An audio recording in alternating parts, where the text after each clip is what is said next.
یہ تو دیکھیں آپ کسی سے جھگڑا ڈالیں، ان کا جھگڑا فوج کے ساتھ ہے، تو جو جھگڑا فوج کے ساتھ ہو تو اس کا رد عمل آئے گا۔ آپ جب فوج کو گالیاں دیں گے تو کوئی چھوڑیں گے، مجھے کوئی گالی دے گا میں نہیں چھوڑتا تو فوج کیسے چھوڑے؟ فوج کے خلاف ایک شور مچ جائے اور اس دن لوگ نکلیں گے اور گرما گرمی ہوگی، فوج فائر کرے گی، ہزاروں لوگ مریں گے، انتشار پھیلے گا، فوج میں بد یقینی پیدا ہو جائے گی، ادھر بھی مسئلہ بن جائے گا، عوام میں بڑھ جائے گا اور میرے لیے ایک موقع مل جائے گا۔ لیکن شکر ہے اس دن فوج نے گولی نہیں چلائی، نہیں تو وہ کامیاب ہو۔ موقع آیا کہ وہ ہمیں کہا گیا کہ 23 سے 28 تک اپنا دھرنا کر دو، ہم آپ کو اسمبلی ڈیزالو کرتے خواہ نہیں مانا۔ پھر اس کے بعد ہماری میٹنگ ہوئی گورنمنٹ کے ساتھ، انہوں نے ہم سے کمٹ کیا کہ آپ یہ دھرنے ختم کریں، بیٹھے ہمارے ساتھ، ہم تاریخ دیتے ہیں، اس سے انکاری ہو گیا۔ ایک دفعہ کورٹ انوالوڈ ہو گیا، انہوں نے کہا کہ جولائی میں الیکشن کرتے ہیں، خان صاحب اسے بھی انکار ہے کہ اپریل میں کرو، تو یہ 9 جولائی آتا نا، یہ مسئلے بنتے ہی نہ، یہ جو اتنے کیسز بن رہے ہیں، مسئلے بن گئے اس دن کی وجہ سے، یہ ہوتا نا، لوگ ذلیل نہ ہوتے، ہماری لڑائی فوج کے ساتھ نہ ہوتی، پرامن ماحول ہوتا اور آج وزیر اعظم ہوتے، لیکن وہ تھرو پبلک پاور سے آنا چاہتے، انقلاب لانا چاہتے تھے کہ اور ہم لوگ تو انقلابی تو نہیں، ہم تو ملک کی خدمت کے لیے۔ اور ٹیم بھی تھی، اس ٹیم کو یہ بتایا گیا تھا کہ جس دن میں گرفتار ہوں گا آپ نے یہ جگہ پہ اٹیک کرنا ہے جہاں کوئی فوج کے کور کمانڈر ہاؤس ہے۔ اس میں تھے 2-3 ہمارے صوبے سے، مراد سعید تھا اور گنڈا پور تھے، ان کو الگ ٹیم بنی تھی، پنجاب میں الگ بنی تھی، ان کو جگہ بتائی گئی کہ آپ جب کراؤڈ آئے گا تو آپ اس کو ادھر لے کے جانا، ادھر لے، تو ہر جگہ اٹیک ہوا۔ تو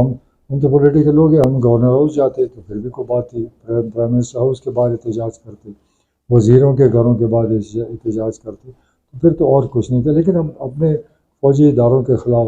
ایسا حملہ کرنا میرا ایک توہین ہے اس ملک کی، کیونکہ یہاں تو ہم کسی کو برداشت ہی نہیں کر سکتے کہ ہماری فوج بھی کا حملہ کرے۔ پر میں قسم اٹھاتا ہوں اگر ہمیں پتا ہو کہ یہ سارے پلاننگ اس لیے تھا، بالکل نہیں پتا تھی، کسی لیڈر کو نہیں پتا تھی کہ اینڈ آف دا ڈے ہم نے ادھر اٹیک کرنا۔ جو اس وقت میں دیکھ رہا ہوں حلقہ بندیوں کا سارا سسٹم ہو تو فیوریٹ لگتا ہے، یہ میری اپنی رائے ہے، اگر حکومت یا جو بھی ہیں یہ عدالتوں چلے جائیں، وہ کورٹس کی وجہ سے 2-3 مہینے اور ڈیلے ہو جائے تو حلقہ بندیاں تو ہونی ہے، تو پھر یہ فیبرری سے بھی آگے جائے گا، پتہ نہیں پھر کب تک جائے گا۔ ایک نوشہرہ کی ہے، ایک ملکنڈ کی ہے، ایک ساؤتھ کی، بس یہ 3 کو لائے ہوں کہ ہم ان کو سنبھالنا بڑا مشکل ہے۔ اور بھی آنا چاہتی تھی لیکن میں نے خود آؤں۔ دیکھیں اگر ہم محنت کریں گے اور لوگوں کے پاس جائیں گے تو انشاءاللہ مستقبل اچھا ہوگا، مجھے کوئی شک نہیں ہے، کیونکہ میں صوبے کے لوگوں کو جانتا ہوں، وہ مجھے ان پہ یقین ہے کہ وہ سچ کو سچ مانتے ہیں۔ باقی جو ہے نا ہم نے آلریڈی ثابت کر چکے ہیں، ہم کوئی لوگ منشور دیں گے اور ہم تو آلریڈی ثابت کر چکے ہیں صوبے میں کہ گڈ گورننس کیسی ہوتی ہے، پولیس کو کیسے ٹھیک کرنا ہے، یہاں پر انڈسٹری کیسے لگانی ہے، یہاں پر ایجوکیشن کیا ٹھیک کرنا ہے، لوگوں کو کیا فائدے دینے ہیں۔ ہم نے ہیلتھ کے پروگرام آلریڈی جا چکے ہیں، ہیلتھ کارڈ میں نے اسٹارٹ کیا ہے، اس طرح بہت ساری چیزیں جو ہم نے ہمارا اپنا ویژن ہے اس کے مطابق، تو انشاءاللہ یہی کہ ہم لوگوں کی فیسلٹیز دیں گے، ایجوکیشن میں، ہیلتھ میں، اور پولیس میں، تھانے پٹواری میں، دفتروں میں، رشوت کے خلاف جہاد کے مقابلے کے لیے، مقابلے سے مجھے مزہ آتا ہے مقابلہ کرنے کا، مقابلہ کریں گے، اور مجھے مشکل ٹاسک اچھا لگتا ہے، جو چیز مشکل ہو اس پر محنت زیادہ کرنی پڑتی ہے، تو مجھے کوئی شک کیوں ابھی تک اگر عمران خان پاپولر ہے اس کی وجہ یہ ہے کہ یہ جو جتنے اسمبلی ممبرز ہیں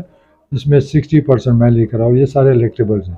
اور یہ اب ہمارے ساتھ کھڑے ہو گئے، جیسے آئے پارٹی اٹھی ہے، انشاءاللہ ابھی کام شروع ہوا ہے، اب 2-3 مہینے میں دیکھیں انشاءاللہ یہ گراف خود گرے گا جب حقیقت لوگوں کو سمجھ آئے گی۔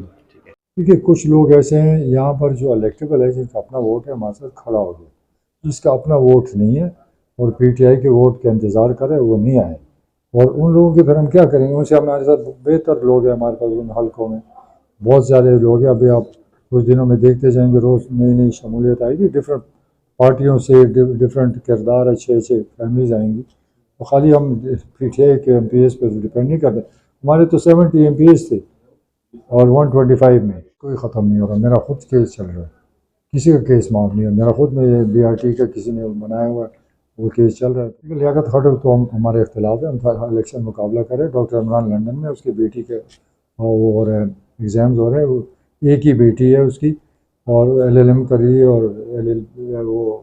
بہت انٹیلیجنٹ ہے، ادھر تھا، ابھی 2 تاریخ کو آ رہے ہیں، وہ میرا سن لا ہے وہ کدھر جائے گا۔